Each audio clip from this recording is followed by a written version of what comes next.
ဝတ်တန်လူမြောက်လို့စောင်းလေးရောက်တယ်လေဒီတကားဝတ်တဲ့တိမ်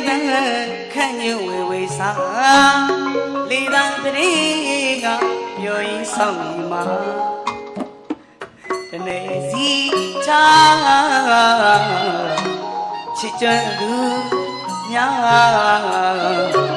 လွမ်းနာဆွေကပင်ကတားလို့ဖြေသိရပြီမှာချစ်သူရှိတဲ့ရေရပြောရင်မဲလို့မောင်ကြီးရောက်လာမှာ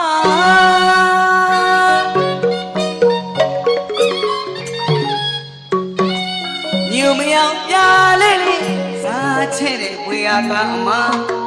တိတ်တော့တိတ်ကမေးစလို့မပြေနိုင်တာဒီကောင်းပြပြမိုးလာတိတ်သူများသွားဝင်းရင်လို့ချမ်းရင်ကမောက်ချစ်သူမိတော်ချမ်းရှာရောမအေးရှာရောမလွေးစိတ်မေကပလာချုံလွားဝေးရဲ့စီကမောင်ကြီးစေရနာပါလိုက်ချင်ပါရဲ့ဒီ